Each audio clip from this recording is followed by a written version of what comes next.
goodness. Oh my goodness. Team No What's Sleep happening, is man? in the building. How you living, brother? Man, I'm live, brother, man. Like I said, always blessed. Always blessed. Got 10 toes down, ready to rock and roll. I heard that. You know what? Put that on a T-shirt. I know someone who can probably do that too. But let me not let me stay focused here, right? You know what I'm saying? Absolutely. we, Absolutely. we see the bishop is in the building. Appreciate you, sir. Appreciate the bishop for jumping in. Folks, we got a great show tonight. We always have a great show, right? Me and Yep. my man Montell always come to you Thursday night, 6 o'clock p.m. on the Pacific side. What is it, 9 on the East Coast where our guest is? Man, it's a little late. Yeah. So I don't know if he's Yeah. drinking coffee or Man, he drinking. the basketball, they still watching hoop on there. You know, That's the true. basketball That's true. games are still on, so they all good. They okay That's on the true. East Coast. That's Yeah. true. We got some stories to break down. You know, we're gonna talk about the social impact of sports. We're not just gonna talk about the scores and the standings. So let's go in. First of all, let's just go and get into it, man. Let's. What you got? You doing all right? Like you said, new week. You feeling okay? Man, just like I said, blessed, man. Just ready to touch ground on some new things. Just discuss some things that's going on in sports. Is definitely hot and socially impacting my community, your community, the youth, and so on and so on. Let's go, brother. Let's go ahead and get started. Let's bring in our special guest because we got a lot of topics, and I want to make sure that we get his perspective as well and allow him to introduce himself. Ladies and gentlemen, say hello. Say what's going on. What Andrew is going Nixon on? is in the Yeah. building. Oh my Hey. God. Let me get a screenshot. I didn't even get a chance to take a screenshot. I got these Oh, champions screenshot. online There you here. look at him with his club pose too. With his, Yeah. He got scared everything. go. Club pose. you know how to hold it too, right? Like, wait a minute, you still Yeah. there? Right. You gotta hold it. I love it. Yeah. I love And it. it's not just holding it to you have to hold your breath. You know what I'm saying? You gotta hold your breath just for Look, about 5 seconds. he old school. He been Gotta around hold for it. all Yeah. that. Hey guys, He how been you taught doing, well man? by the Thanks for sensei. having me. Definitely, brother. Appreciate you. Appreciate you. Let me go ahead and get focused and let folks know why you are here. You're here for a number of reasons. First and foremost, as the co-proprietor, 50%, the man behind the scenes, yes, of Press and Soul, the fantastic, I don't say merchandise, swag, everything, right? Just collateral Everything, creator, everything. Promotional right? products. I mean, the whole nine. We got you covered. Okay, and I have been blessed and fortunate enough to partner with you and your wife. So we've got a site going with you. So appreciate that. Launch week went phenomenal. We got some things that are coming out in the next couple of months as well. But thank you for that. But tonight we gonna talk sports and somebody got man, you got me on. You got some speakers. You got some echo going on, brother. What's going on? You know what? I I know. think I'm gonna Go I ahead and can put put them my ears headphones in. in. Yeah, but Yeah, you let me over go there ahead and put the using ears in really Sylvia's quick. machine and you messing up the echo, man. You know, I had it earlier. I was like, let me go ahead and You get it set know, up really quick. see, I tell you what. While you put those on, I'm gonna let folks Yeah, watch these videos so they can understand who this man sounds is good. and why we bringing him online. So check this out, folks.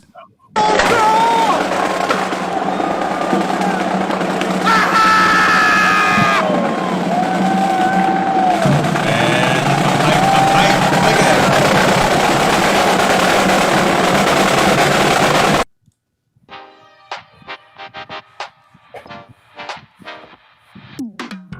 My name is Andrew.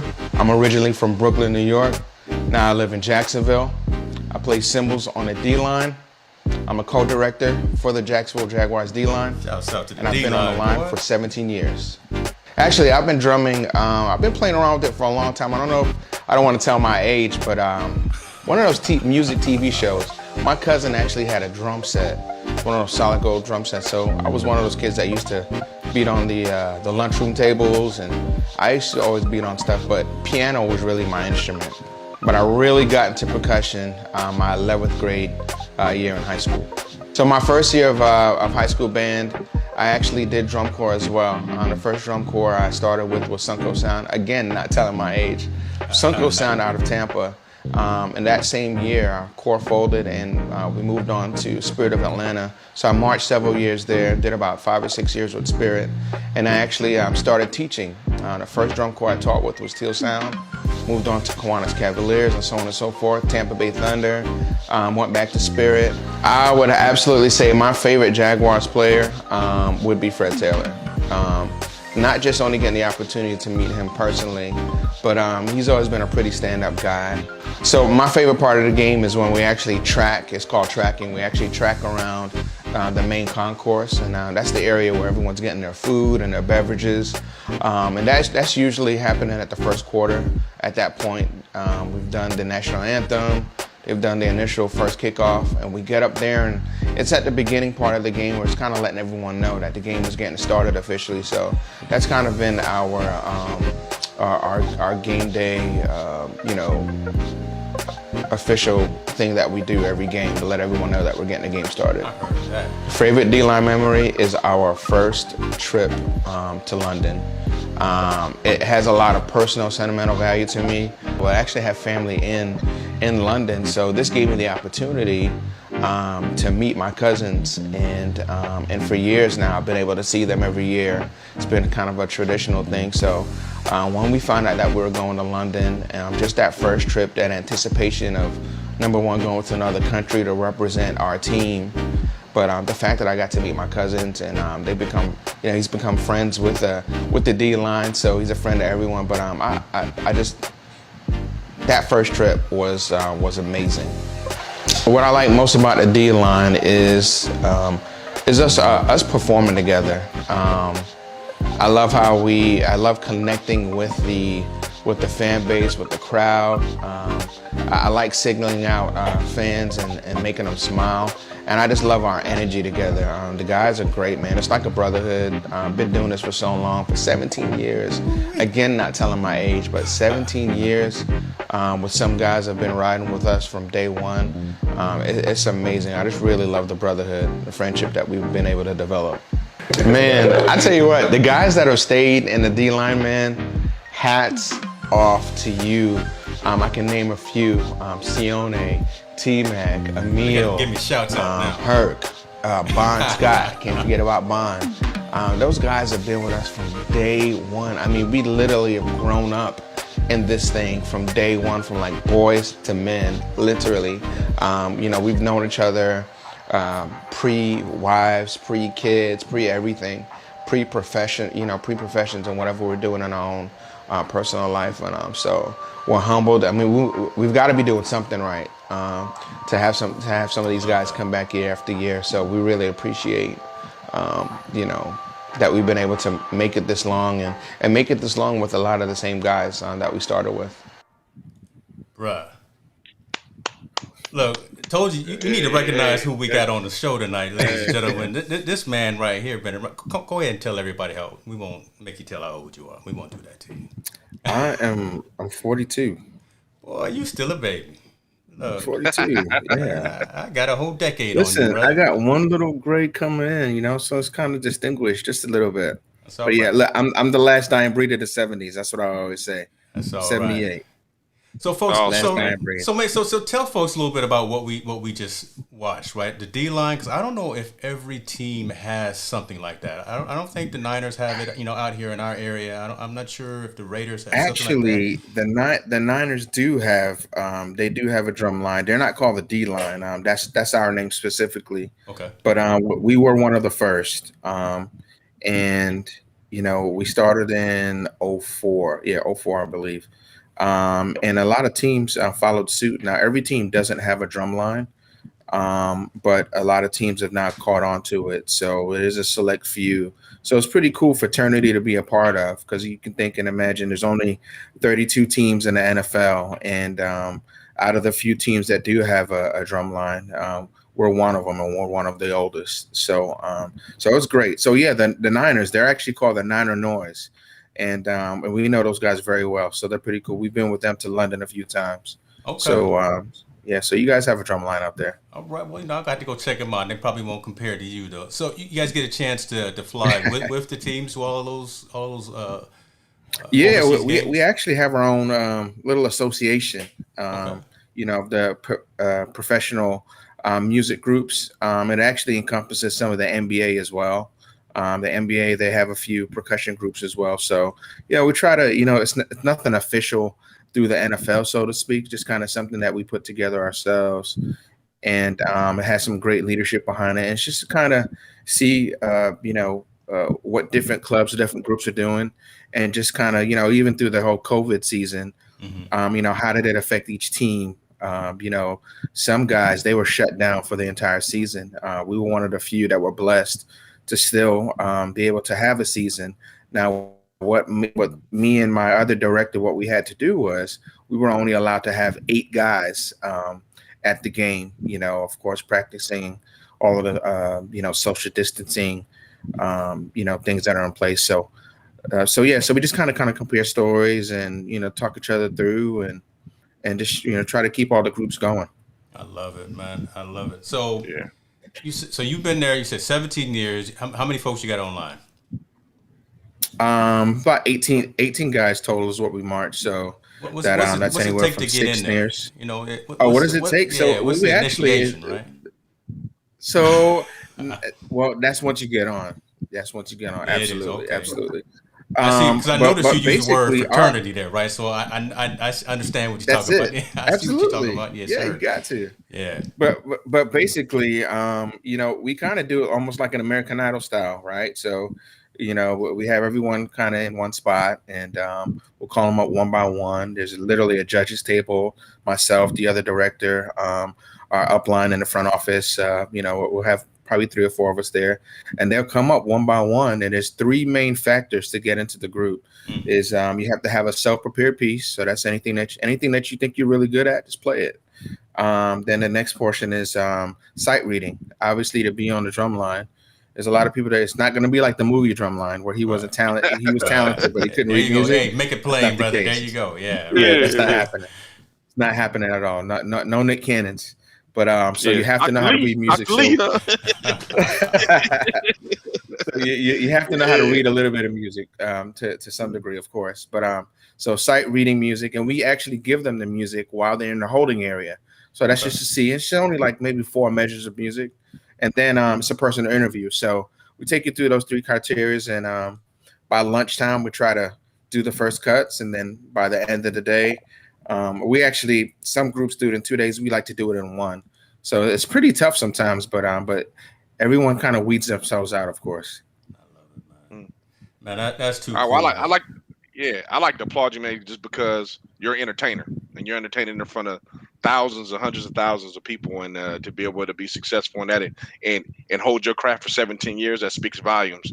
Yeah. And that also shows other people that there's other parts of this entertainment industry, especially with sports, than just the actual sport. Yep. There's brothers like yourself out there entertaining, giving those segments to make sure that the crowd still is engaged with the game and engaged with what's going on. So, man, salute. Definitely. I think people overlook that. Thank you. Definitely, brother. Absolutely.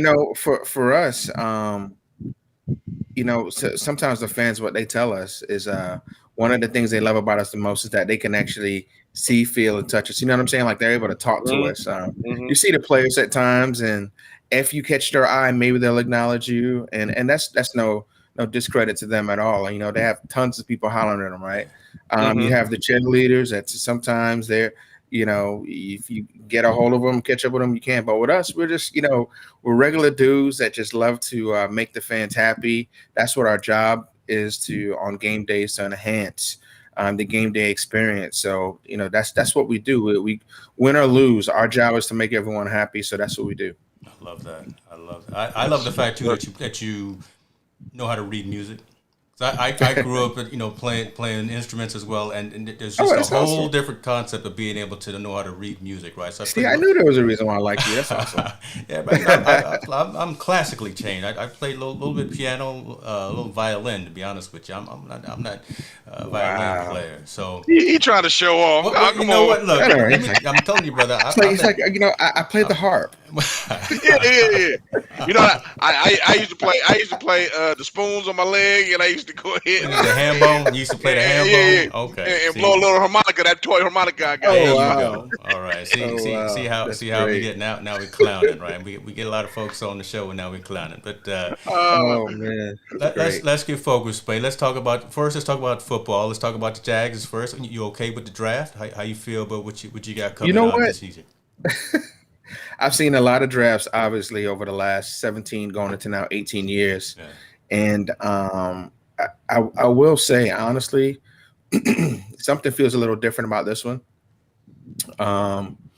And we'll see. I mean, it is always a roll of the dice, if you will, when you get these guys coming up from college into the NFL. The game is much faster, especially at quarterback. Obviously, the Jaguars, thank you, Jets. We got the very first pick, and we went with the first pick. In years past, the Jaguars have always made some deals and throttled down from the very number one first pick. And this time they stuck to their guns and they stuck with it, and they got the number one guy that was already projected, years ago, months ago. Yeah, Lawrence is gonna be all right. He gonna be all right, right? He's been primed. So he's for this solid. So I just think that grade, we've had decent guys here in the past, but you have a good quarterback, you have to surround him with the right cast so that he can be successful. So I think that's what's going to be the difference maker. I tell you what, though, I'm excited about Trevor Lawrence, but I'm also excited about his teammate that he came from college with, and that's that Travis guy. The running back. Yeah, the running back. The running back. That dude is a beat. I forgot his name. Travis. I can't pronounce the last name. Atune or something like that. Atune. Yeah, he's a Atine, or yeah. I don't want to mess it up either. Yeah. I can spell it. ETINE. No, I like what Jacksonville did as far as that concern. My concern with Trevor Lawrence and their team as a whole is beefing up that offensive line. I think the defense is pretty solid as it is right now. Yes. They've had a good defense for the last 2 years, but I do believe they need to beef up that offensive line. I think the best thing for Trevor Lawrence is to have a running game. That'll let him slowly progress in the lead and help him get caught up with the speed and everything. I hope the expectation ain't too much on him. I don't think they're playoff bound yet. Jacksonville's not ready to be the playoffs, but I think they're ready to. They got the first building blocks to be something great again and get the right things. And I think that starts with Lawrence and Atune, and then, like I said, add some pieces to the offensive line. Me personally, Urban Meyer, I don't know what he's going to bring to the table. That's going to be, I think, the wild card. What kind of coach is he at the NFL level? I mean, colleges, like you said, the speed of the game. Totally different. Quarterback, the speed of the game from a coach is completely different. And I know Urban Meyer surrounded himself with some guys, but he also just fired some scouts that's been with Jacksonville for a long time. He just fired them. So obviously he wasn't happy with the talent they were bringing in or looking at. So Urban Meyer's changing the whole dynamic of that organization. It's going to be interesting to see how it all folds out. All right. Well, so now, see, he even made a comment. I had to switch the storylines here because now you brought up Urban Myers. See, you're keeping your brother on his toes. Go ahead, Andrew, man. Go ahead, brother. No, what I was going to say, he even made a point to say, I heard him say this the other day. He was saying that, in the past, they've talked about it being a rebuilding year and rebuilding. And he gets that. But what he said now he has to give right now results. So I think that's another thing that's a little different than the other coaches that have come through. They've said rebuild, and they've kind of stood and got stuck in that rebuild. Mm-hmm. But he's coming in saying rebuild, but he knows that he has to give right now results. So I think he understands the urgency. And as an owner at this point, Shad Khan is like, look, I've put all my money into this stadium in this city. All this money. You know what I'm saying? Yeah. Exactly. That's crazy. So we'll see what happens. Good thing though about that as well, though, that's a dangerous slope. You know what I mean? To say we're tired of building, we want to get some results now, because as we know, you could push a quarterback too far as well. You could push him to where it's detrimental to his development. So I'm hoping Urban Meyer has to pay. He's getting paid to have the plan, so I'm hoping he has the right plan. But I hope he's cautious with the development of Trevor Lawrence, and it's almost like he's going to be thrown to the wolves in the beginning. He's going to have to learn on the fly. Right now, there's two ways you can don't go. want to argue either Peyton. Right. You're going to either be Peyton Manning or you're going to be a Ryan Leaf. Yeah, that's true. Oh gosh, why you bringing up bad news? When you bringing up Ryan Leaf? Oh my God, you bringing up Jamarcus Russell? You bringing up bad news? True. Hey man, that's true. That's the honest truth. If you throw guys to the wolves, because like you said, the defenses at the NFL are very dynamic. They're very different in college. Someone that's had so much success in college, and all of a sudden you don't have success in the pros, that's a mental fatigue on you. That's a mental wear down on you on how to be successful. So I'm hoping that Urban Meyer has kind of a some type of plan to make sure they bring him along slowly and developing him. So when they can coach him when he gets to those low points and pull him out of it and make sure he becomes successful. Because right now, I think Jacksonville has all the weapons except their offensive line is a little spotty. Mm-hmm. If they can strip that offensive line, he's gonna be fine, because as long as they can run the ball, it doesn't matter. because Well, it's gonna you can be patient. he's got somebody in mind, but let me go ahead and shout out to Dr. Jackson here, who's in the building. Appreciate you for coming, Dr. Jackson. Said he was on a marching Wildcat at BCC. I love All it. right, Yes, BCC, yes, sir. yes. Yes, sir. You got to put that up Yeah, there. we've actually had them come into town. We've done some collabs with them. So Okay. BCC, yeah, they're definitely friends of the D line for sure. Awesome. So, all right, y'all talking about this Urban Meyer, and like I said, he's doing some things. Well, he's trying to do some things. Your boy Tim Tebow just won't lead the news. Your boy Tim Tebow just can't sit still and go ahead and stand behind the desk and talk the news or talk the strategy and do his analyst thing. He still want to go, and he can still play. So let me go ahead and set that precedence right now. He can still play. He's tried out. He's worked out with the Jacksonville Jaguars. Definitely not a quarterback. But probably at the position that he should have gone into many years ago, tight end. I agree. And Urban is, they got history. They won some championships back in the college days. So they talking about getting close to signing some paperwork. What do you guys think about that? You want to go first, Andrew? You want me to go first? I'll let you go chomping first. at the bit. You like this, right? I'll You let you go chomping at the first, bit. Montell, You yeah. can't even be No, still. I mean, to me, like I said, no fault to Tim Tebow. I think he's a great athlete. He's one of the greatest college players to ever play. But coming to the NFL after being 4 years off and coming to learn a new position where he's going to be forced to block and be forced to be able to go out there and get hit very differently than he was at quarterback, I think it's a disservice to some of the guys that have been practicing that craft and should also deserve an opportunity to get in. Now, my fault is not with Tim Tebow. My fault is with Urban Meyer because I think this is kind of the good old boy network. It's somebody he knows. It's somebody he's had a lot of success for. So I want to throw him a bone. Because I think he's still athletic. We can bring him in. He can do some things. But let's be perfectly honest. At this point in Tim Tebow's career, how effective could he be as a tight end? He can't be very effective. There's no way. We haven't seen him catch. We haven't seen him block. We haven't seen him go hit a linebacker. Haven't seen him go and take on a safety, get hit. I don't know how effective he could be at the tight end position coming in. To be able to take a roster spot from somebody that's played that position has been successable. That's the point right there, right? That's the point right there. Taking the roster spot. Yeah, again, Tebow, he's got the skills, he's got the craft, he knows how to read a playbook, and he's been to the top, at least from the college perspective. I didn't mean to cut you off, but again, that's the point right there that kind of irks me a little bit. Taking someone who's been in the grind for all these other years since Tebow's been out, and now Urban and Tim have this relationship, so he's gonna bring him in. Yeah. Now someone gets shunned that's probably been on the roster, somebody that's been working his butt off to try to get developed, or a guy that could be a free agent coming is going to get shunned. Now, again, I don't agree with Tim Tebow being a tight end. I agree with Tim Tebow coming in as a quarterback if he was going to come into anything because he can mentor Trevor Lawrence and say, okay, he's good enough to be a backup quarterback. He's not good enough to be a starter. I think if he came in as a backup quarterback and say, you know what, I'm going to mentor him. I'm going to get this kid through the rough spots. I can show him how to handle the media. I can show him how to read defenses. The way that I learned how to read defense, even though I wasn't successful, doesn't mean because you're not a successful player in the NFL does not mean you're not a successful coach. I think Tim Tebow could be a great voice in his ear and show him how to do things and also how to deal with success. Yeah, he would be a great mentor in that aspect. But for him to come in and take tight end, man, first he played quarterback, and now you're gonna say now you go play baseball, and now you're gonna come in 3 or 4 years later. Now I'm gonna go become a tight end. Hey, he's Bo Jackson. He think he want to be Bo. He's big enough to be as big as Bo is, right? Man. I mean, come on. I mean, just come on, man. I mean, that's not the reality of football life. It doesn't work that way. He's not Michael Jordan. He can't go take a couple of years off and come back and say, "I'm gonna be Mike all over again." You wasn't Mike in the first place, so you can't take 4 years off and then you go come in and be Mike. You know what I'm saying? So I mean, go ahead. I'm sorry. You know what, Montell? I wonder if we're not looking into this deep enough. Maybe he's a decoy. I don't know. Maybe it's just a thought, right? You know what I'm saying? But maybe that's one or two plays. That's 1 or 2 plays a game. I mean, do you really want to sacrifice? Listen, that's 1 or 2 plays that we didn't get in the past. So, if it'll get us closer to that first down. But I think that's only true until defenses figure it out, right? You already know the NFL. The defense catches that only up. works for so long. That's true. He's a decoy for 3 games, and then all of a sudden, like when he comes in the game, they're going to do this. They're going to do 1 or 3 things. Don't even worry about it.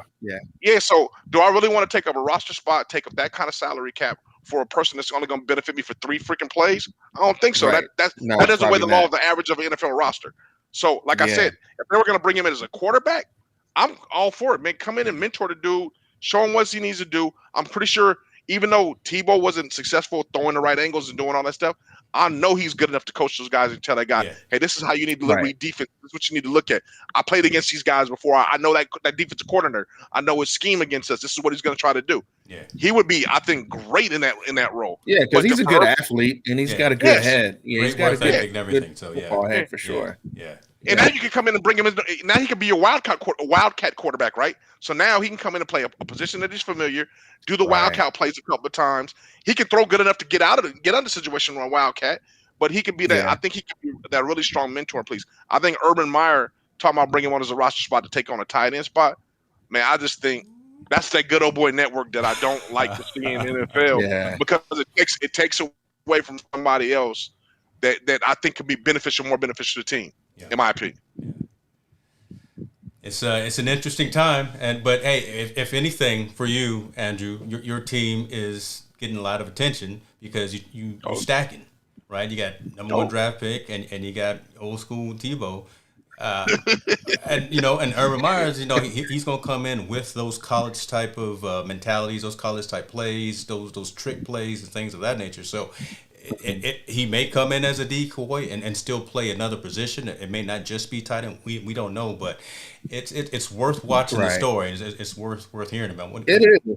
Oh, and it's gonna sell tickets, right? It's gonna sell. Yeah, it's gonna sell tickets. And this is a different type of attention that the Jaguars aren't used to. This is new. Mhm. This is definitely, they've had their times where they've been kind of in and out of the spotlight, but for not good, mediocre, so on. But this is actually a feel good this time. Because obviously, Trevor Lawrence, look at his history, right? Yeah. This kid, he's been a winner. I think he's only lost maybe 2 games his entire collegiate career, right? So all he is a In high winner. school. So they're gonna watch undefeated. him his entire season. Yeah. Like I said, they've been So, watching I him agree with since you. I 8th think- I grade, think- so. Yeah. I think you guys. I think the trajectory is going up. Obviously, it's not going down or not staying. I think they got they got all the pieces. I do believe Urban Meyer is going to bring that mindset. My thing with Urban Meyer, again, with him, I differ because he brings that Nick Saban thing, and Nick Saban was not successful True. in the pros. We got to remember, Yeah. college is different. College and pros is completely different. Pros, you're dealing with grown men. You can't tell grown men what to do. You can't ostracize grown men like that. You coach them and get them ready to go. College, you can't. You have a little bit more wiggle room to be, More a little leverage, bit more, a little more, and you're holding on to their scholarship. These guys are making millions and millions of dollars. You can cut me all you want. Yeah. I'm still Right. paid. So I believe. I don't know if his college ways are going to transcend into the pros. Maybe he's different now. I don't know. I'm going by what he did in college. Coming into the pros, I don't know if it's how it's going to work out or how it's going to be different, man. I don't see it like I said, him firing guys from the scouting department that's been there for 17 years. That's a change, and I kind of get it because he wants to bring in his new regime. You got to bring in your own crew, but Yeah, you got to. Yeah, you got to watch for the shock value though, because you can't change too fast. If you change too fast, some things don't work out. So I'm really wondering how this is all going to work out, man. I think this is a big experiment. I think the Jacksonville owner took a big chance with Urban Meyer, and I hope the experiment works.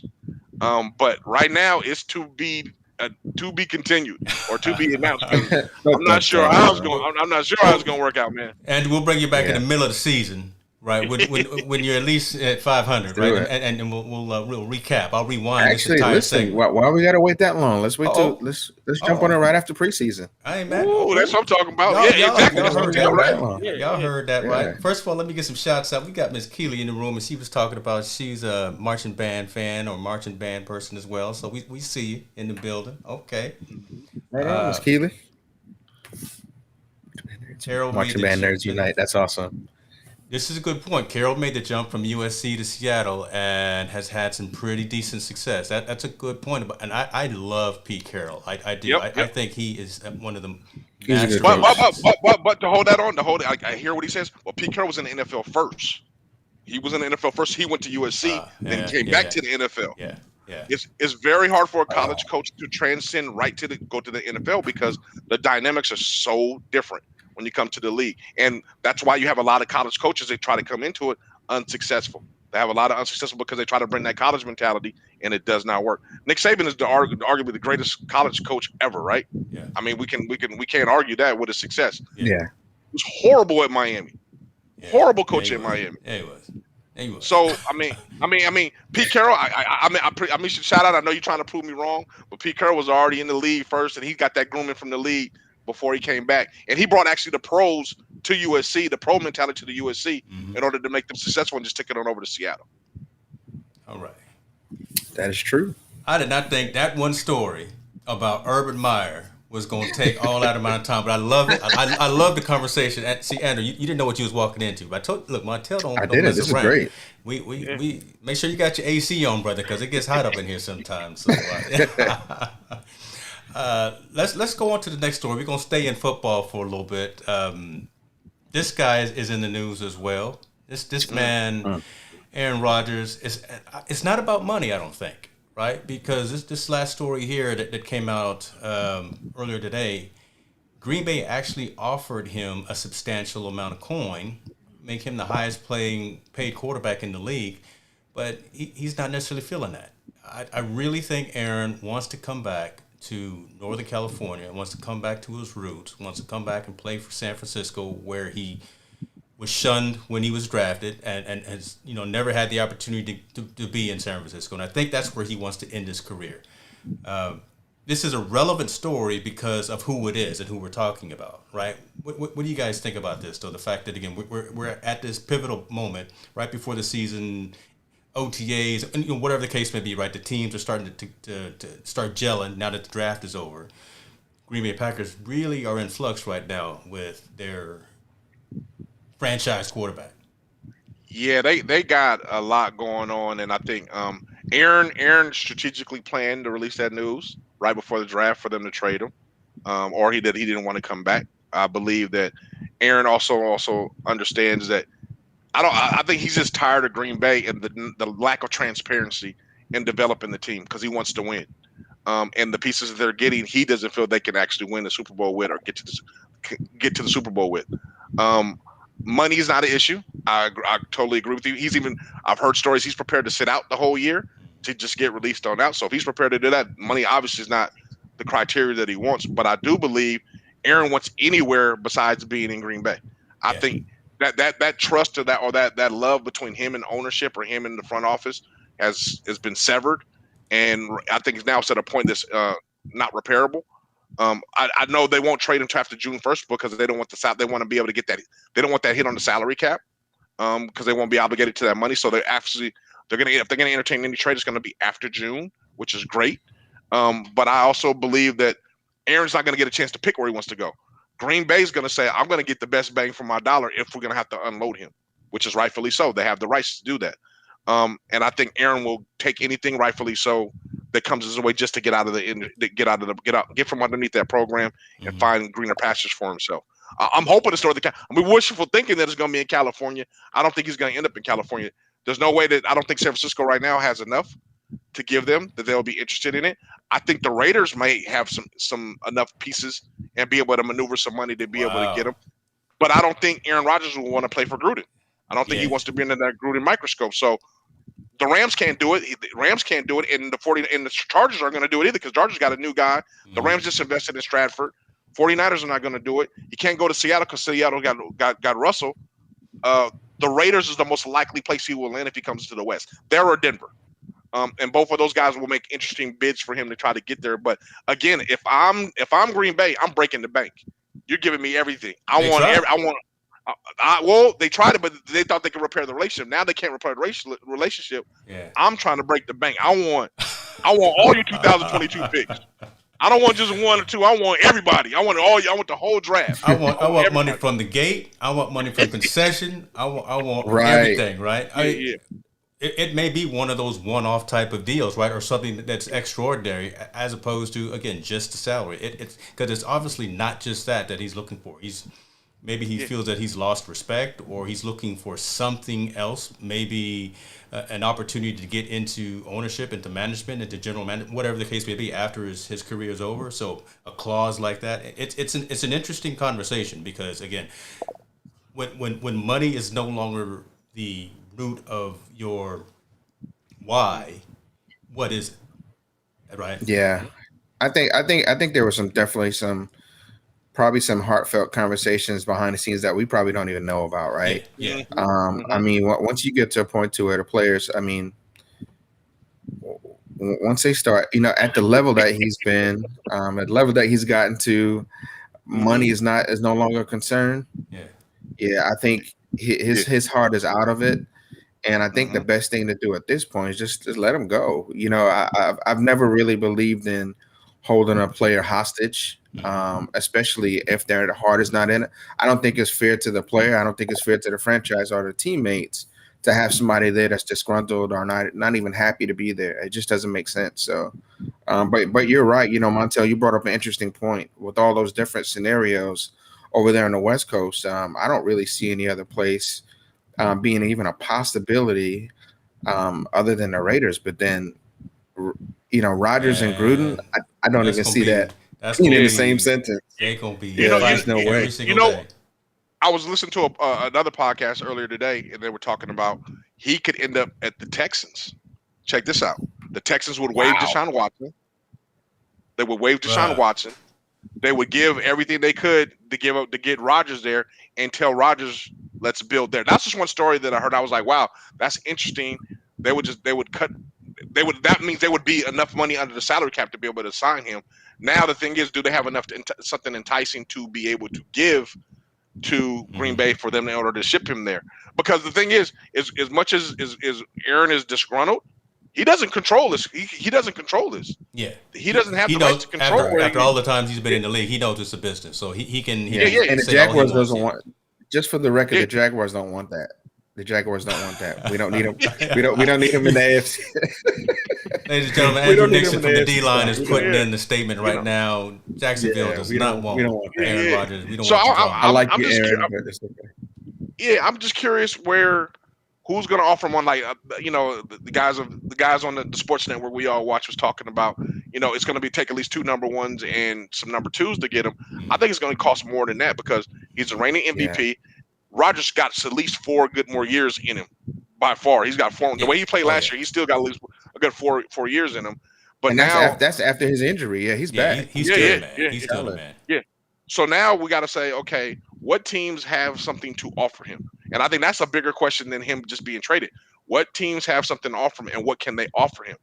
Me personally, if I'm a team that wants him, I'm a team, not your boys, Jackson Jaguars, but I believe Mr. Tua would be off shipping, and I'm trying to get Mr. Rodgers in a Miami Dolphin uniform because they can offer him a lot. Wow. They Now could that would offer be him a lot. news. You breaking news Hey, here, brother. But no, wow. but think about it. Miami Dolphins has a great defense. They're playing in the AFC East where they got to be able to overcome Buffalo now, who's the guys, the beast to do it. Mm-hmm. They offer the life of South Beach, no taxes, all that money can go there, and they got valuable pieces they can go ahead and offer them to be able to offload what they want for Aaron Rodgers. It makes a lot of sense for teams like that are young, that has a lot of quality players that can trade for him in order to get him. Mm-hmm. Again, like I said, Aaron may have pushed the envelope, but he doesn't control the narrative where he's going to go. And if I'm Green Bay, I'm breaking the bank on everything I can get to get for the reigning MVP in order to make my team valuable in the division they're in. So There we go. There we go. That's Heated, it. boy. I think they just need to listen to Montell. I think you know what I'm Montell's saying? got to figure it out. Look, I'm just saying. he already Listen. getting props and shouts out. Look, I put this up here already, but they saying you just Oh, yeah. convincing as hell, brother. You the man with the Right, fans. man. absolutely. I agree. Shoot. If anybody know what they talking about is Montell. Yeah, before we move on, I don't want to pass by this comment that Kevin Cox put up here. Harbaugh got pushed out because he tried to grade out men like treat grown men like college athletes. That's a good point too. No, I think he did. Harbaugh. No, I disagree with that 100%. What? Harbaugh was very No. successful. What? Go talk, took brother. him to Let me Super Bowl and lost. go, brother. Go, brother. Oh man, Harbaugh was very successful. Gave you where the he's at. floor.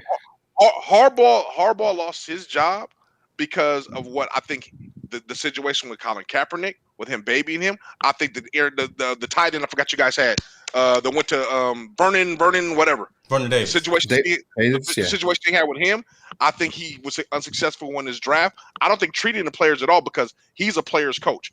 He developed Colin Kaepernick to be a great player. He developed Alex Smith to be serviceable, to be traded, and he had success in the 49ers, and he built a great defense at that time.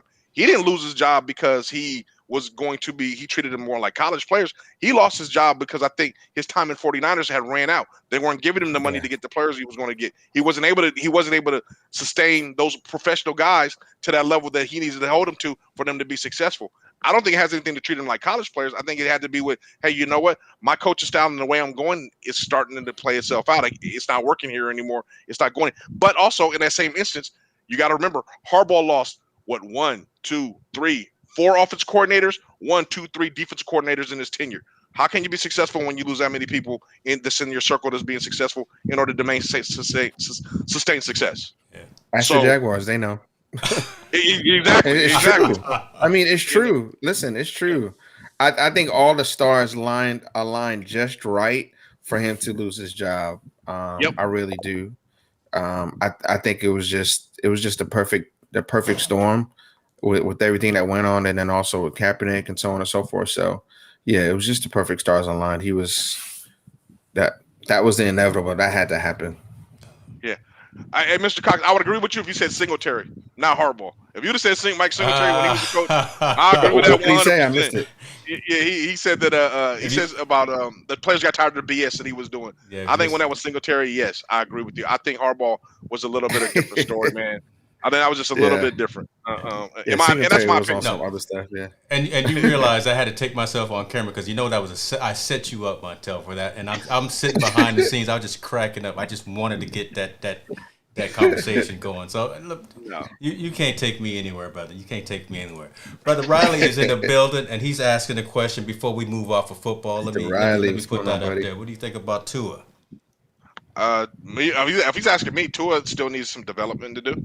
I think Miami made a mistake by playing him too soon last year when Fitzpatrick was hot. I thought he should have sat behind him and learned. But Miami was such eager to get him into the fold. I believe he'll be better this year, but also believe teams are going to come at him different. Remember, in the NFL, man, it's just a different beast as far as the defense, and the coordinators are so smart and understand so much that it's hard to have a lot of success, continued success. Tua is a player that he's already had a major injury. He's had somewhat success in Miami, pretty good, but I mean, is it enough to get them over the hump? I think at best right now he's going to be a little bit better than the average quarterback, but I'm not quite sure where he's going to land. I think he's still a project to be developed, in my opinion. I agree. Folks? Yeah, the Jaguars dealt with the same thing. Not to keep bringing them up, but it's a good example that I can always bring with them because of the lack of success that they've had in years past. But that's what happened to Blaine Gabbert, believe it or not. He got thrown in way too early, and and also with a not so good offensive line. And with quarterbacks, they can become gun shy if they don't have an offensive line to protect them. Listen, the reason why Brady's good, don't get it twisted, and he showed that he's good. Because he didn't have the same offensive line he had back when he was at the Patriots, right? But it shows if you don't have a good offensive line, it's going to mess you up. So, I mean, we literally watch him from the sidelines. Blaine Gabbert would get a snap. He would snap the ball, and he would jump before, you can't do that. Your poise has to be right.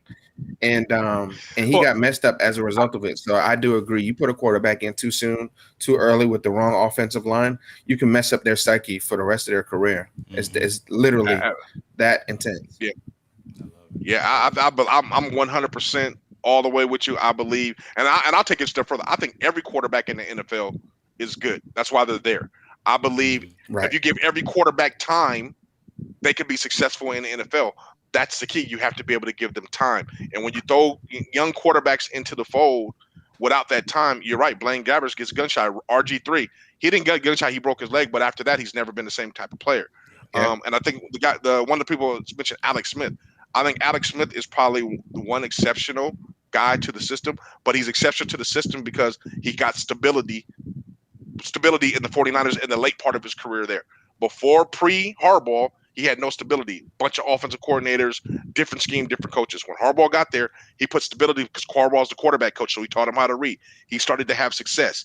From that point on, he was able to take that same success. Let's take it over to Kansas City. I understand how the game is to be played and it's a slow down and how to be able to work with it. He was successful in Kansas City, and obviously he was able to. Now you're mature, you understand, you've been in the game, you know, long enough. He was able to be successful in Washington as well. But every player is not going to have that timeline to develop. They just don't. They don't have that timeline like Alex Smith had to develop. Most quarterbacks, if you're not successful in that first 4 or 5 years, hey, you're designated to a backup, and if you're designated to a backup, you're pretty soon going to be soon yourself out the lead, or you're just going to be a journeyman that goes all over the league and plays backup. So I think a lot has to do with the offensive line. Stability has to be there. And let's be honest, you got to stick with the same coordinator or a coordinator that's similar so you can have the same terminology and the same play and the same scheme that's going on. Practice makes perfect. You got to keep doing the same over and over again in order to be successful. Yeah. Yep. So they don't have it. So I love it. Montell, before we move into our next Montell's topic, a beast. Yeah, and this is why I'm interjecting. I know this, and when we first did our first show, folks are aware as well. But give folks the elevator pitch in terms of why you've got the extensive football knowledge, and tell them what you do, NBA sports and things like that. Give everyone a quick little shout out. Oh man, so yeah, I played Division II football, which is great. Love my experience there, played it, but I really got more into the other aspect of it. Definitely when I got into helping high school recruiting, and I have a company called NBA Sports Recruiting that definitely educates high school kids, especially kids that are underprivileged, how to go through the recruiting process, how to deal with coaches, how to get themselves there to at least the collegiate level, and then expand their game from there. Coaches wise, my background, my son is a collegiate coach. I coached at the high school level. I had opportunity to coach at the collegiate level. I didn't. So we have a pretty good background in the coaches, and I kind of understand what's going on. But football's just been a mainstay in my life, so I always can do it. Take on field hockey. I can take on some field hockey. Hey, my son played lacrosse. Don't get it twisted. I know what's going on. I know field hockey's for girls, but my son played lacrosse, so the rules are pretty much similar. I got you. There we go. Ladies and gentlemen. Yeah. Montell Allen's in the building. Awesome. Now you know we got some subject matter experts in the room here. So you know I'm just here flipping switches, making sure everyone looks decent on camera. You know that's what great it's all job. About. I love it. So let's go ahead and move in, and this is kind of a shorter story, but it's one that has relevance to me. It's from a baseball perspective, and I did want to just touch on it, get your guys' opinion and just your commentary on it. Be honest with you. Willie Mays turned 90 years old. Willie Mays still living. Oldest living Hall of Famer out there. Willie Mays is, and always will be the man, right?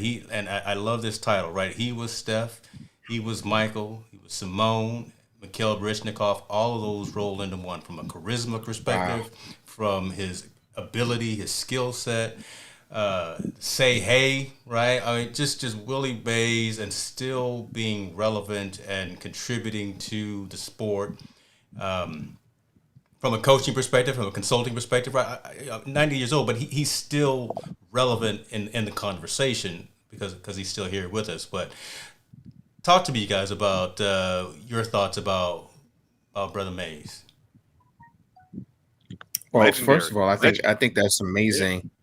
That I mean, like just looking at some of those clips that you're showing there, I mean, he's seen it all from he's seen the maturation of it, right?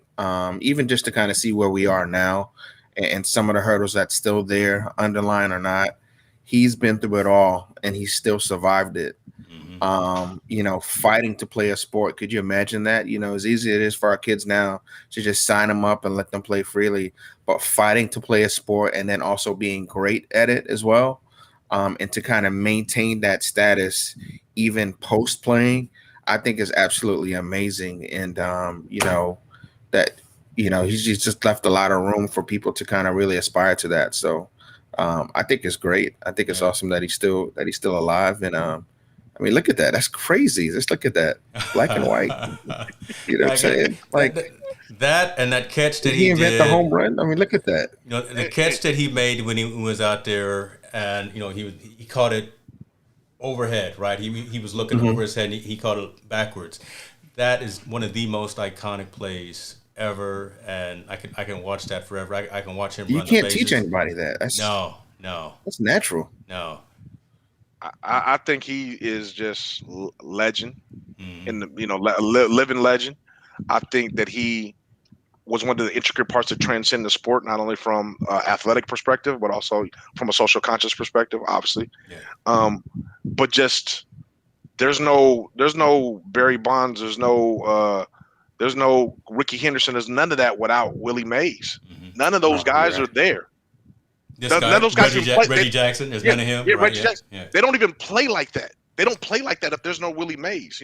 Hank Aaron, Willie Mays are the 1-2 punch. They showed us how to play, how to be great athletes in baseball, how to do those things. And the fact that Willie Mays is still alive and still, breathing this air and still can teach and share his knowledge of what's going on, man, is above amazing. The man, that catch said, right there that was just on the screen. That was what I was talking Yeah, about. so yeah. But I mean, look at that. That changed. That wasn't done back then, and that changed the way athleticism was done in baseball. Yeah. I always compare him to Ken Griffey Jr. I always thought that Willie Yeah. Mays and Ken Griffey Jr. Yeah. had some similarities, as far as their play on the field, not social part, but just the play on the field. And Willie Mays was better than Ken Griffey Jr. Yeah. So I can't, and I never got a chance to see Willie Mays play, but I mean, I can't imagine. I thought Ken Griffey Jr. was like the man, and then to say this man back in the day was was better than him, Yeah. at least from that standpoint, is amazing. So, man, just salute to that man for everything he's done, endured, shared, given us, earned. Just that brother deserves all the roses in the world while he's still Definitely. 6 feet over, Definitely, man. brother. So hey, Montell, I have a question for you.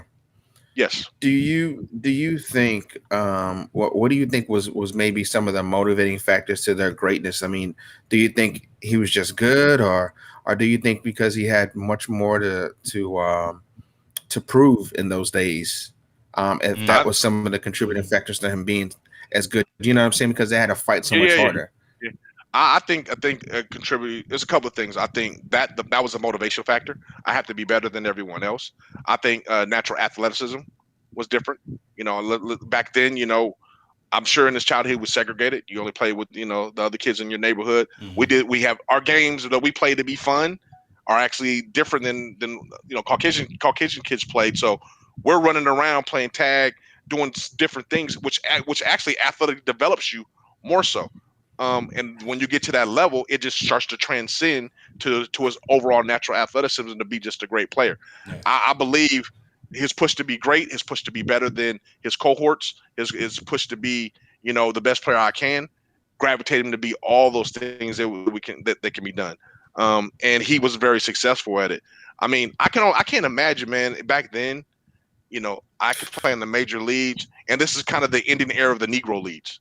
Like, this is where you're supposed to be playing, but I've got an opportunity to play over here.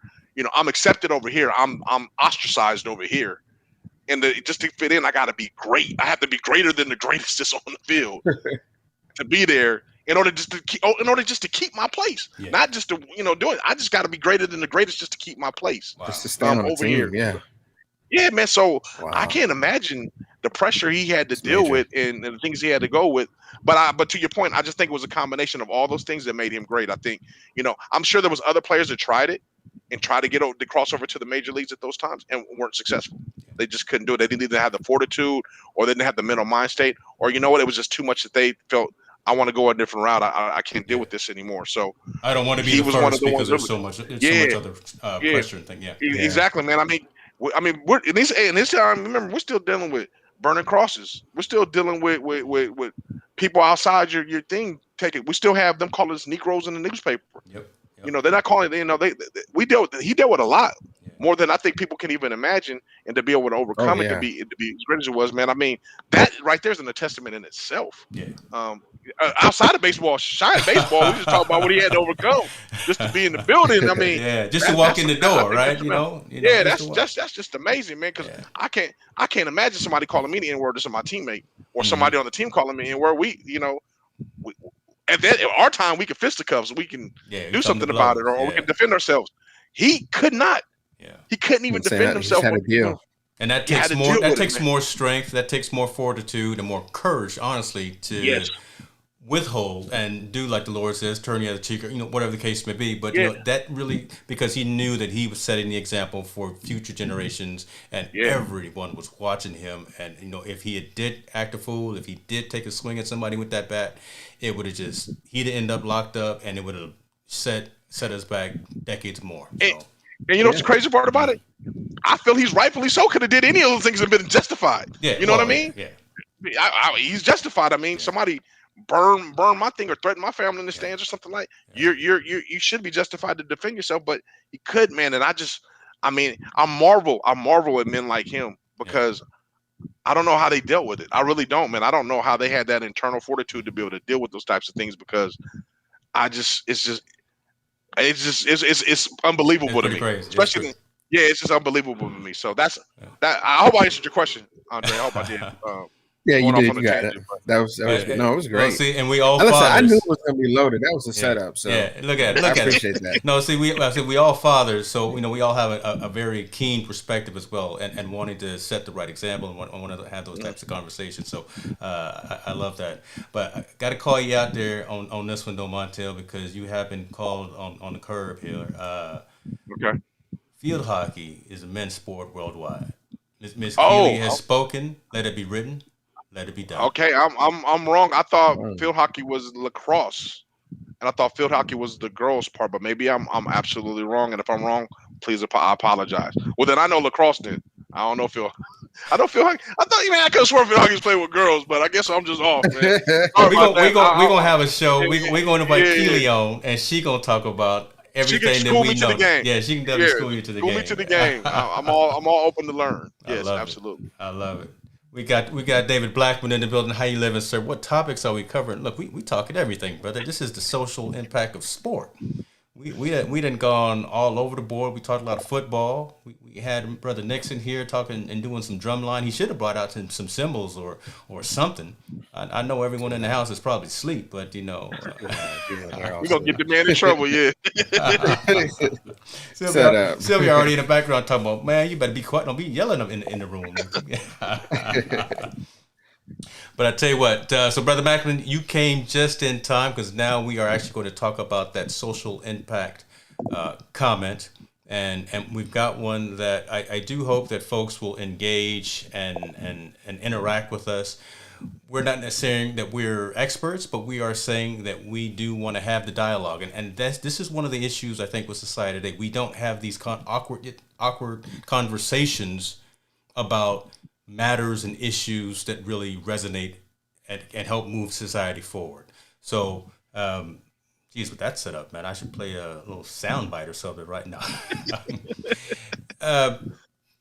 This story really kind of moves me a weird way, and I don't understand the legislation behind it, to be honest with you. So trans women are being targeted in sports bans, saying that there's actually a law on the book that is prohibiting transgender athletes, and this is specifically talking about at the high school level, I believe, from participating in sports like track or basketball or whatever the case that they want to play after they've transformed, right? So, Montell, you brought this story to our attention. Talk to us a little bit about kind of the crux of it while I scroll down and I bring up the actual legislation that's being talked about. But I will say one thing for sure. I don't agree with the legislation, and I wish they would let these kids play, right? As opposed to limiting access, limiting capability. What was it called? The Fairness in Women's Sports Act. Which has been on the books, looks like since March of 2020, is the legislation that's limiting these athletes from actually participating in the sports they choose. So, Yeah, talk to us about it. I brought to attention because this is a very touchy subject. Let's be perfectly honest. And I can empathize on both sides of the fences, but I'm a guy that's in the middle because I'll be very transparent with everyone. I'm not quite sure where I land on this topic. I don't know where. I mean, do I think it's fair, competitive nature? There was someone that was used to be a male and now is a female, now competing against other females.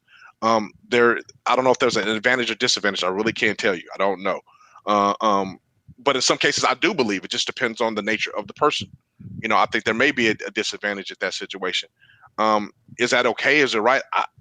I do not know. I'm going to be perfectly honest. I don't know. I'm kind of in the middle of the road of how everything. I wish there was a place for them to able to compete in sports, but and I'm going to be honest. I'm being a hypocrite on this situation. I'm going to be very hypocritical in this situation. If that person was competing and I was watching them, I'd probably say, oh, okay, it may be okay. If that person was competing against my daughter, and I felt they had a fair advantage, I would be biased. That's me as of right now, because either I'm uneducated on it, and I don't really understand it, maybe from that standpoint. But I'm being very open and honest. I'm very hypocritical when it comes to that matter, because I just don't.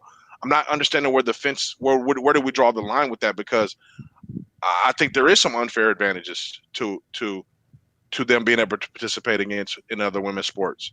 So I guess I brought this topic up because I wanted to share it.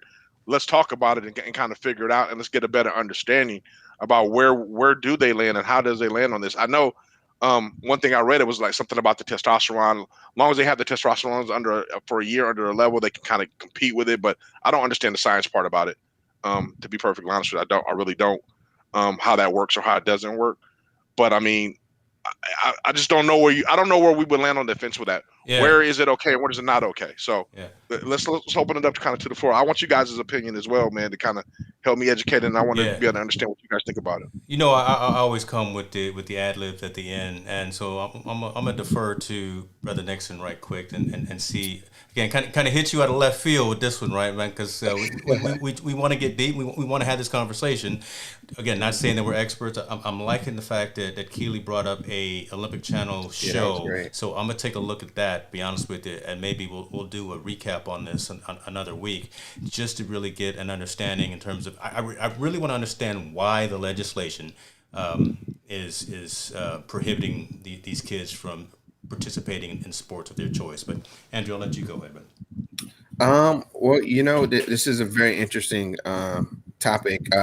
I can tell you this, although marching, music, or percussion is not well, I mean, I guess it's athletic to some degree, but I mean, we've even gone through some hurdles there, right? I mean, usually when you think drumline, it's usually a bunch of guys. But I tell you what, I know some of the most amazing drummers that are females, and in this activity over the last 15 to 20 years, they've really come up. So just looking at it from that aspect, I almost feel like when it comes down to what type of sport, what type of contact sport. I know I hear some of the science that they were talking about as far as if the testosterone levels are at a certain level, maybe it's okay. But Montell, I totally hear you. If for my child going up against someone that's transgender, if there may be an unfair advantage because she was a boy at one point. I don't know. I just you want to be fair all the way across the board. You want everyone to just do what they need to do and do what they want to do. But it's just, I guess, respect has to go all the way around to what everyone's beliefs or feelings are on it. And it's like, where do you meet in the middle? It's just such a touchy subject. Where do you meet in the middle? How do you still allow time and space for someone that may be transgender to still, do normal activities like normal, you know what I mean? Just, it's, I guess there's no right or wrong answer. But now to have it in the courts and to kind of have the courts mandate stuff and really tighten up and structure stuff, it just gets real touchy, man. And it's, I don't know, it's unfortunate to not find the right kind of resolve that would make everyone happy. Yeah, my challenge is, and appreciate that, man. But my whole challenge is, I think that some of these decisions, a lot of these decisions, are being made in a vacuum. They're being made by only the folks that are in the walls of legislation, as opposed to really reaching out and talking to the individuals that are involved, talking to the families that are involved, talking to the teams, the sports, the athletes, everyone that's involved in the situation. Instead, you got 40 or 50 people sitting in a room with their stuffy suits on, and they're making these types of decisions That don't even play sports. Don't even play. Don't know all the dynamics of it, right? And don't really understand these types of decisions. So that's my challenge with this, and that's why I don't agree with what's going on. Again, how to be fair, how to understand. Does this person have an advantage or not? I'm going to take the action item, and I'm going to watch this particular video series. But again, you dropped this on us about an hour ago, and I love it, right? So didn't get a chance to do a whole lot of research, but really wanted to take the time to bring it up and open it up for conversation. So I'd love to watch that special too. Thanks, Keely. Yeah, I want to take a look at that as well. I'm very, very interested in that.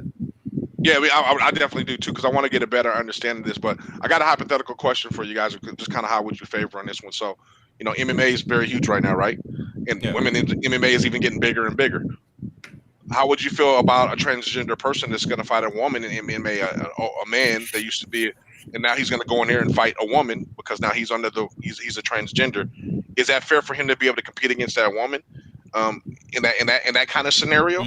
See, those are the things I'm always asking myself. So see, I don't even like to watch. So I don't even like to watch MMA women fight because I don't like to see women. I just don't. But it is a sport, though. It is something. It's incredibly popular. I see what you're saying, Montell. Yeah. That's a good point.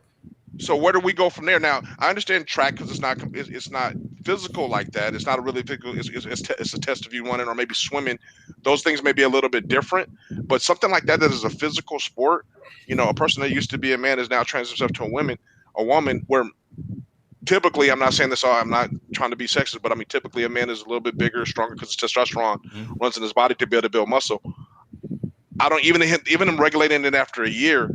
Is that fair for that woman to have to fight a person that used to be a male in order to win? Because we don't know what the damage could be in that situation. Maybe she might even win. The woman might win. We don't know. But I'm saying I don't even want to risk something like that. Exactly. In a sport, I don't even want to do the. I don't even want the risk. I don't want the risk of, and I don't even want the idea of any kind of man, formerly a man or used to be a man, current man, or used to be a man beating on a woman. Yeah. Right. I don't want to hear that. I don't want to hear that anyway. So that's what I'm saying. There's another curveball in there that. And like I said, I brought this up because I do not have the answer.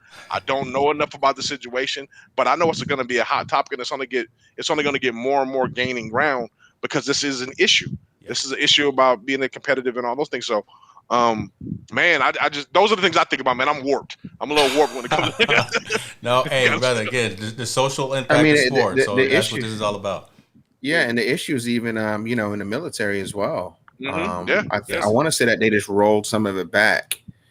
They were either banning it at one point, or I don't know. Don't quote me on it, but I know it was even some conversation there as a result to the military too as well. So it's definitely a hot topic, especially in times now. It's definitely more socially acceptable than it was years ago, right? Let's just, we're just in a different place. So, not that it didn't exist back then, but it's just more common now, right? You got your genders, you have people that are very, that are out there in the public eye that now live that life. So it's just kind of made it more comfortable for everyone to just kind of live, if that's where they are. So, it's going to be interesting to see how that all lands and what do we look like in the next. And I think in the next 5 years, it's going to be really big. What do we look like just in the next 5 years? Yeah. Where is that all going to land? So should be interesting. And that's interesting. That's interesting you brought up Jenner because she's against transgenders competing against women. She's came out and said that she's against it. So and she was an athlete. Yeah, and that makes me even more confused, man. That makes me even more confused about the situation. Yeah. And anybody that's listening, I don't mean to offend anybody. First of all, I don't need to be offended. Forgive me for my ignorance if I'm making the wrong comment or saying something wrong. I'm really want to gain knowledge on this though to get a better understanding. So we're going to hear about this, specifically us, Montell, you and I, in this state relatively soon, talking about Jenner. Because she has put her name in for the recall election against Governor Gavin Newsom. So this is going to come up in terms of a conversation, right? her stance on these types of activities and this type of participation. So I think we will get a definitive answer from someone who has been literally, quite frankly, on both sides of this conversation and is living in it, living through it, and we utilize her as an expert in this dialogue. Yep. That will spark more conversation. That'll spark more questions, and again, hopefully, that'll spark more conversations as well. Right? That's really all that we want to do. That's what we're trying to do. So, folks, educate yourself. We're going to educate ourselves as well. Keely, we thank you for your comments on that. We thank you. I see Sister Hicks in the building. Appreciate you for joining. Again, we love having the engagement and the interaction with folks. Man, I don't normally drink online, but I hold 1 second, man. God, that's a heavy subject, man. That's a heavy touchy subject we got, but it's good to have those conversations. I think, like you said, the best way we can get over it and educate ourselves is to talk about it. And please call me out on my ignorances, because I need to learn just like everybody else in these kind of situations. So let's just keep bringing it on, man. The conversation was tasteful all the way around. So I actually applaud you for. Yeah, I definitely applaud you, Montell, for even bringing it up. I mean, I've never ever had that conversation before, so that's the first for me. But now it's just making me even want to look into it and educate myself even more. So thanks. I appreciate that. Awesome. Yeah, absolutely. Hey, let's end on this last one. I saved this and I didn't even bring it up to you guys, and it might be easy. I saw this story. It may have been on ESPN today, but I'm curious to know, what do you think is harder to accomplish and to win for a professional athlete? Is it winning a Super Bowl, or is it winning an NBA championship? Ooh. Which one do you think is more difficult, is harder to accomplish? We're gonna start with you, Andrew. Yeah, he's thinking hard too. I would say it's harder to accomplish the Super Bowl. Because of the length of the season. The length of the season. I feel like in the NBA, you have hundreds of games in the season, right? So you have tons of games in a season. There's a lot of adjustments that can be made. There's a lot of growth and adjustments that can be made, to me. And once you get to the playoffs, it's just so different. But now in the NFL, it's a much shorter season. The impact that happens. Now, I'm not going to take away from the NBA to say that they don't get as much injuries. Some of their injuries are just as bad. But, you look at the, how does the body stand up to all the blows that the NFL gets? I think it's definitely much harder to get to the Super Bowl. You only have so many teams and the way it's bracketed. So I'll stay firm on that one. Okay. Brother Montell, talk to us. Wow, man, that's a good question, and I'm going to say football is a much harder to win the Super Bowl, and I think just the cohesiveness you have to have in football is completely different than basketball. Cohesive, you got to make sure you have 11 guys on one side of the ball, all in sync to be successful in order to make a successful play. In basketball, one person can take over a game in order for your team to be successful. A la LeBron, a la Jordan, all the great superstars can be that one person they can carry the team over. There is not one person that can carry a team to a Super Bowl. We can talk about Tom Brady all he wants, but Tom Brady can do nothing without that offensive line. That offensive line goes down, Tom Brady does not win. The 49ers cannot win all the Super Bowl. And can't throw the ball to himself. Can't throw the ball to himself. So, and we know he can't run. Yeah, so football is more of a team sport, and I think that's why you have 31 teams that are unsuccessful getting there or unsuccessful winning, because it's very hard to get everybody on the same page to keep doing everything and be very successful and get on board. Again, nothing to take away from basketball, but basketball, like I said, you can have that one dynamic player that can change the impact of the game by himself. Steph Curry's been doing it for the last 40 games, right? Putting up 40 just to keep them guys in the playoffs. There is nothing one person can do in the NFL that's going to do that. You can run for 2,000 yards, but you can't do it without an offensive line. You can throw the ball for 4,000 yards, but you can't do it without that receiver catching the ball. So it's much more difficult to get on that page in order to be successful and win it. But man, basketball, my caveat, man, it's hard to win 4 out of 7 against anybody. Even when you play pickup games in the gym, it's like, damn, we got to be the 4. You got to do all this running.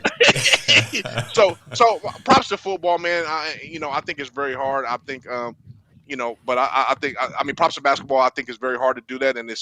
But like I said, one guy can change the dynamic. There's no such thing as one guy in football can change it. They get the credit, but there's no one such thing as that dynamic of one player being able to change the whole thing, because you have to be all in sync as one in order to be successful. That's true. Yeah, a lot of moving parts in the NFL for sure. Yeah. I feel the same way, and I think Kevin Cox put the comment right, because the length of the career is so much shorter because the risk of injury is so much greater, right? When you got 300-pound grown men coming at you, and they can run fast, and they can hit hard, and they can control all of that weight, and they end up landing on your leg or landing on your arm, that could be career limiting.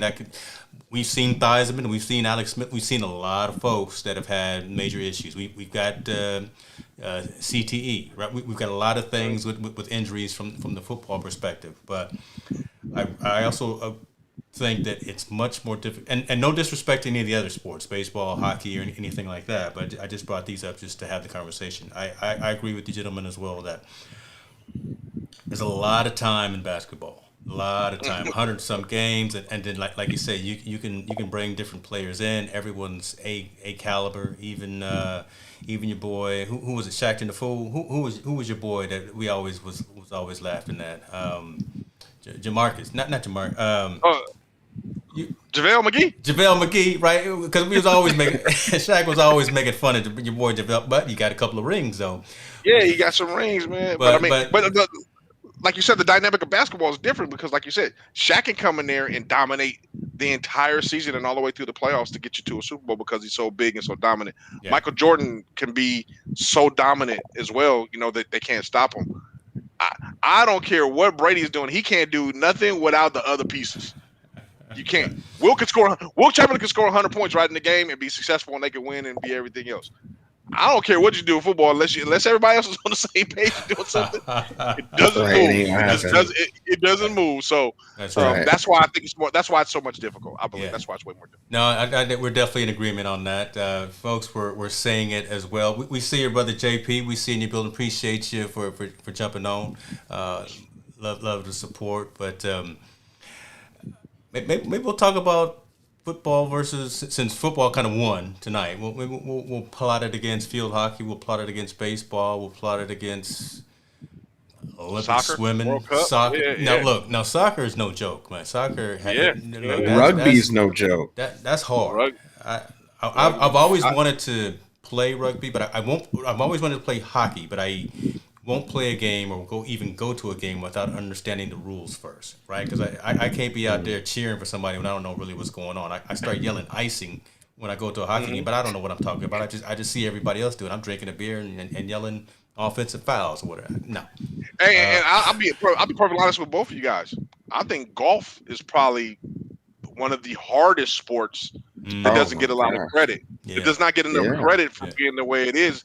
I think it's tremendously difficult to play 70-some-odd holes or 80, whatever how many holes they play, and try to be successful and beat other people that do it. It's a mental and it's a physical game all at the same time. Big time. Yeah. That's something like that. And then, who can drive 500 miles per hour around a track for 3 hours in a row without giving it up? That's very physical. You're right about it. Some of these fools on the highway right now think they can, and But I'm saying I think we don't give enough credit to some sports that are just as difficult. Because if you ever try to drive a car, like 120 miles, you start shaking and rattling and doing all those things. I can't imagine going around in a circle, for 3 hours driving 400 miles per hour and gotta avoid hitting anything. You know what I mean? So. I golf think needs a way bigger goal. Just saying. Yeah, that's funny. True. That's true. so yeah, man. I think that'd be cool. Let's do the comparison of sports. I think that'd be kind of our 64, our NCAA pool kind of idea. Compare sports to sports. That's true. My mom said, you got to twist your body too much. So she's not a fan of golf. That's true. You can't be twisting all that time, right? I love it. And brother Andrew Nixon. Man, let me tell you something. I'm gonna speak for myself, and then I'm gonna let Montell say we appreciate you, brother. This has been amazing. You didn't know This was what a you didn't treat. I know didn't what know you what was to in for. expect, guys. I really appreciate it. Yeah. I really appreciate you guys having me on, and me just finding my place in this whole sports talk thing with you guys, man. It was great, and I really appreciate you, sharing with the world, a little bit about me and what I do, and just this time, man. It really is an honor to be on here with you guys, and you guys are great. And I got a new friend in Montell, man. Like that's my dude now, man. So, Definitely, hey, definitely, we all so family. yeah, Definitely, appreciate that. Yeah, Yeah, man, definitely all family, man. Andrew, I appreciate you coming on, man. Like I said, I applaud you for what you do, like being entertaining in those games and giving that crowd what they need, and then also like sharing your perspective on things as well, and being able to give us sure. that different lens. I always appreciate people giving us that different lens because I want to see how everybody's outcome or how they look at view lifting, so we can all come to a common ground, and it'll either agree or agree to disagree, whichever one it is. We can always talk about it and figure it out. So, man, I applaud you for coming on. Appreciate it. I like that hat you kicking. I'm gonna have to get one of Thanks, those. man. That's kind of smooth. Appreciate I'm that. about to go ahead and grab one of them bad boys. yes, But sir. otherwise, man, please, come. We need you to come back, man. Definitely come back and share what you got. Anytime that it's not a Yeah. listen. You guys holler, let me know when, and I'm here Appreciate you, brother. anytime. Gentlemen, y'all be good to yourself. Folks that were watching, folks that are listening, we thank you for your support. Continue to give us your criticism, give us your feedback. We're just trying to do better. We're just trying to bring you some things that enlighten, entertain, and educate. That's what it's all about here. Team No Sleep. This is the social impact of sports. We out, y'all. Take care.